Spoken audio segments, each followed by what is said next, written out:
बात करेंगे। नहीं बोले, हो गया। अच्छा। तो प्रेरित किया प्यास।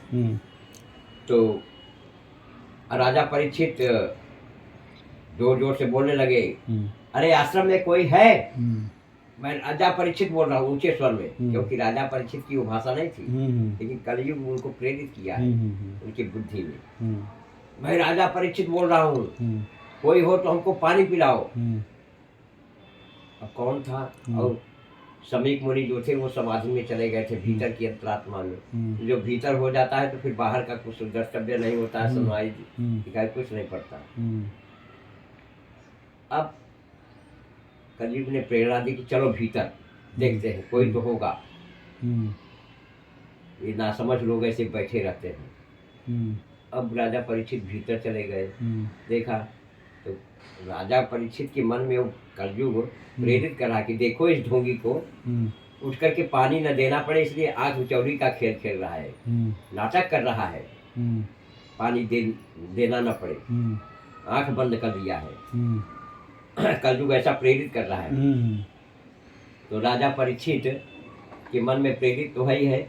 तो एक देखे इधर उधर तो मरा हुआ सांप पड़ा था, तो धनुष कोटि से उठा करके समीक मुनि के गले में डाल करके राजा परीक्षित चलते बने। और जब गए वहां अपने वहां राजमहल में, और जैसे सोने का मुकुट उतारे, ये मैंने क्या कर दिया?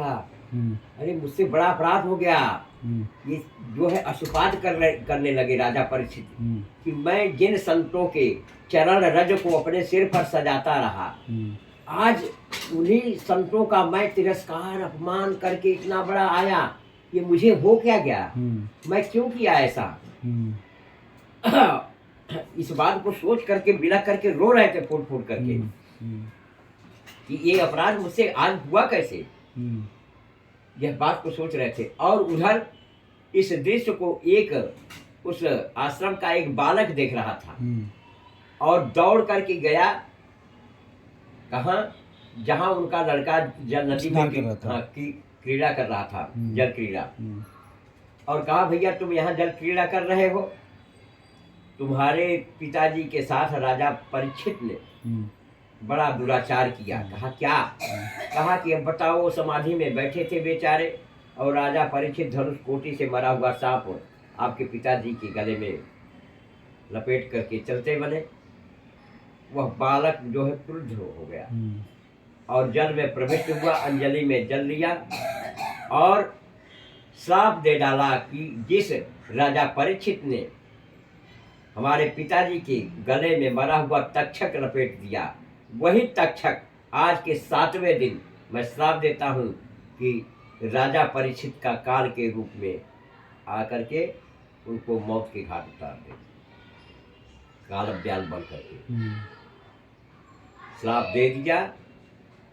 और दौड़ करके सिर्फ बालकों के साथ आए और देखा तो बालक फूट फूट करके रोने लगा। रोने की हलचल और बच्चों की हलचल, राजा समीक मुनि की समाधि टूटी तो देखा गले में सांप, तो उठा करके फेंका। कहा कि बेटा इसके लिए रो रहा है, ये तो मरा मराया है। और बालकों ने जब उसके बारे में बताया कि आपके पुत्र ने राजा परीक्षित को आज के 7वें दिन मरने का श्राप दे दिया, बेटा पानी गिरा दो, कि आज के 7वें दिन मरने का श्राप दिया है प्रभु से, कि आज के 7वें दिन मरने का श्राप दे दिया है। तो कहा कि जाओ पहले यह बात राजा परीक्षित को बताओ। अब सब विप्र बालक गए और राजा जो है बिलख बिलख कर फूट फूट करके इस पश्चाताप को कर ही रहे थे, रो रहे थे। और देखा कि बालक आ रहे हैं। राजा ने उन बालकों का साष्टांग प्रणाम किया और कहा कि हे राजन, जो मरा हुआ सांप आप समीक मुनि के गले में डाल करके आए थे, उनके बालक आज के 7वें दिन आपको मरने का श्राप दे दिया है, उसी के द्वारा आपका प्रारंभ होगा। राजा परीक्षित फूट फूट के और जोर जोर से रोने लगे। बोले कि क्या गजब किया उस बालक ने, अरे श्राप भी दिया तो 7 दिन रखने के लिए क्यों दिया? इस पापी शरीर को तो मैं 7 दिन क्या 7 घंटा नहीं रखना, 7 क्षण नहीं रखना चाहता हूँ, पर कोई बात नहीं। उस विप्र बालक ने आज के 7वें दिन मुझे मरने का श्राप दिया है, तो इस पापी शरीर को 7 दिन तो रखना ही पड़ेगा। इस बात से खिन्न मना होकर के राजा परीक्षित सारे नगर में ढिढोरा पिटवा दिया और अपना राजपाट छोड़ करके गंगा जी के स्थान पर चले। और यह बात जो है हवा की तरह खबर चारों फैल गई। बड़े बड़े ऋषि, बड़े बड़े महात्मा, बड़े बड़े मुनि, वहाँ सतयुग के, त्रेता के, द्वापर के सब वहाँ जो योगी तपस्वी अमलात्मा विमलात्मा महात्मा थे, सब देखे। राजा परीक्षित ने संतों से घिरा हुआ देख करके कहा, वाह क्या बात है, पता नहीं चलता कि मुझे शाप मिला है कि वरदान मिला है। अरे ये पापी प्राण भी छूटेगा तो इतने संतों के सानिध्य में छूटेगा, मुझे मोक्ष तो हो ही जाएगा, क्योंकि बड़े बड़े दिव्य संत हैं यहाँ। पर संतों के सामने प्रश्न किया कि आज के 7वें दिन में मरने वाले को करना क्या चाहिए, क्योंकि 7 दिन में जन्म और 7 दिन में मरना। जैसे रविवार को किसी का जन्म हुआ तो रविवार को किसी का मरण, सोमवार को किसी का जन्म किसी का मरण, ऐसे क्रम से, यानी जितने 7 दिन है सब 7 दिन में जन्म और मरण। तो कहा ये मरणाधर्म प्राणी को करना क्या चाहिए, 7 दिन में कौन सा जब तक हो जाएगा। इस पर विचार हो ही रहा था कि उसी समय भगवान सुखदेव के रूप में वहां प्रकट हुए। बोलिए श्री सुखदेव भगवान की जय। और उन सुखदेव को गांव के ग्रामांचलों के बालक पागल बाबा कह रहे थे, नंगा बाबा कह रहे थे, क्योंकि अवधूत वेश, वह अवधूत वेश में थे, नंगे डरंगे थे। कैसे कि गाल बजावते ताल बहू, लय रज डालत अंग, तेही समय श्री सुखदेव जी पहुँचे नंग जड़ंग। नंगे जड़ंगे अवधूत वेश में। तो गांव के बच्चे छोटे छोटे बोले ढेला मार रहे थे, बोले पागल बाबा जा रहा है। पर उस सुखदेव को देख करके बड़े बड़े दिव्य संत खड़े हो गए, साष्टांग प्रणाम करने लगे। और हमारे देश का राजा, जो राजा परीक्षित है, वह साष्टांग प्रणाम कर रहे हैं।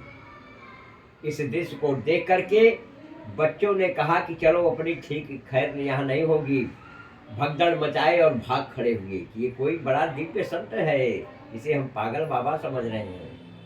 बच्चे भाग खड़े हुए।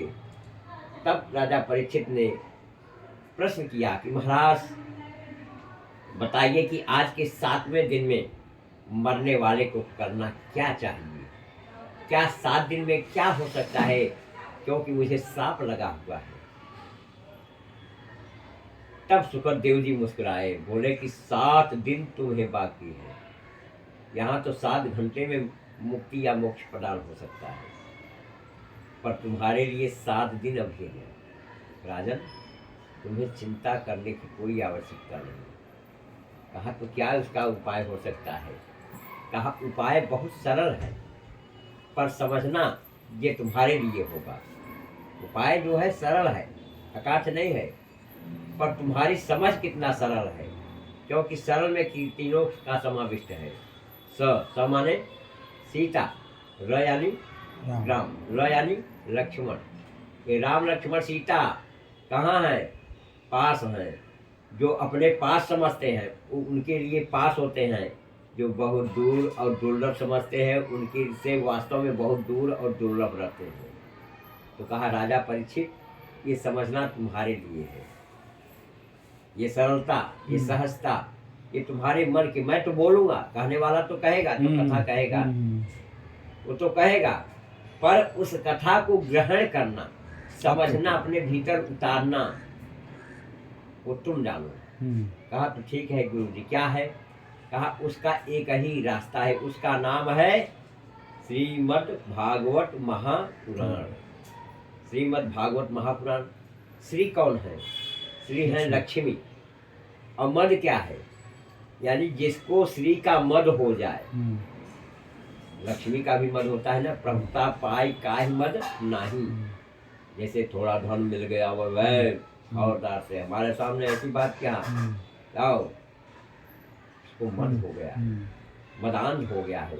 लक्ष्मी के से के द्वारा वो जो है किसी की पहचान नहीं रख रहा है, इसलिए मदान हो जाता है आदमी, मद में अंधा हो जाता है। तो श्री का मद हो जाए तो उसको श्रीमद भागवत, भागवत क्या है, भगवान है, तो उस भगवान से अवगत होना ही चाहिए, तब उसका कल्याणप्रद हो जाएगा। जैसे 3 शुद्धि बताई गई, तन की शुद्धि, तन की शुद्धि स्नान से, और मन की शुद्धि ध्यान से, और भोजन की शुद्धि, जो भोजन अन्न, अन्न धन, तो धन की शुद्धि, धन की शुद्धि दान से, ये 3 शुद्धि बताई गई। जैसे आपने कुआं खुदवा लिया, तो कुएं का जितना पानी निकलेगा उतना निर्मल रहेगा, जितना अधिक से अधिक पानी निकलेगा उतना निर्मलता उसकी बढ़ती जाएगी। अब कुएं का पानी न तो आप पी रहे हो न किसी और को पीने दे रहे हो, खराब हो जाएगा, तो वो पानी श्योर यानी निश्चित रूप से दूषित हो जाएगा, गंदा हो जाएगा। इसलिए दशांशिक उसको कहते हैं, क्या कहते हैं, दशांशिक। दशांशिक क्या है, 10वां अंश। जैसे आप 100 पैसा कमाते हैं, 100 पैसा कमाते हैं तो 90 पैसे में आप जो है अपने को देखो, अपने परिवार को देखो, और 10 पैसे में किसी धर्म मांगलिक, किसी गरीब का, किसी बेसहारा का, उसमें यदि आप लगा देते हैं तो वो है तो 10 पैसा, लेकिन वो आपके लिए कई 10 गुना बना करके रखेगा, कई 10 गुना। वो अपने उस 10 अंश से कई 10 गुना बना के रखा है, 1 गुना नहीं, 2 गुना नहीं, 10 गुना, 10 गुना बना के रखेगा। क्योंकि वो श्रद्धा से आपने दिया है, न कि दिखावे से दिया कि अहमता में है। आप कितना दिए, हम तो भाई 5,000 दिए हैं, तो हमारे तरफ से चलो 50,000। ये भाव नहीं होना चाहिए, ये भाव कदापि नहीं होना चाहिए। ये तो अहमता और ममता की बात हो गई। अहमता और ममता के बस होकर के दिया गया दान वह भी यानी नष्ट हो जाता है। सही बात। हाँ, इसलिए ये अपनी बात मैं नहीं कह रहा हूँ, उसमें लिखा है कि दक्षिणा प्रेम सहिता, प्रेम सहित दो। कैसा, यथाशक्ति, जो आपकी शक्ति हो, यथाशक्त समर्पिता। सही बात। तो क्या होता है, कहा अनंत फल दामेना, वह अनंत फलों को प्रदान। आप तो चाह रहे थे कि इतना फल मिले, लेकिन वह अनंत फल व्यापक बन जाता है, बहुत सारे फल को प्रदान करने वाला बन जाता है। अनंत फल दामेना गृहाण परमेश्वर। ये शरीर भी घर है और ये घर भी घर है, ये दोनों घर के लिए कल्याण कारक होता है। इस घर के लिए जो इस देखो, चूल्हे में आग जब चलती है तो एक दायरा होता है, आग से घर चलता है, और वही आग चूल्हे से बाहर हो जाए, अमर्यादित तो हो जाए, तो घर जलता है। आप विचार कीजिए, सही बात है कि उसी आग से घर चलता है और उसी आग से भी घर जलता है। तो इसमें क्या हुआ, मर्यादा अमर्यादा, यानी मर्यादा बरकरार कब है, जब वो चूल्हे के दायरे तक रहे तो घर चलेगा, और चूल्हे के बाहर हुई तो घर जलेगा। तो इसका मतलब क्या हुआ,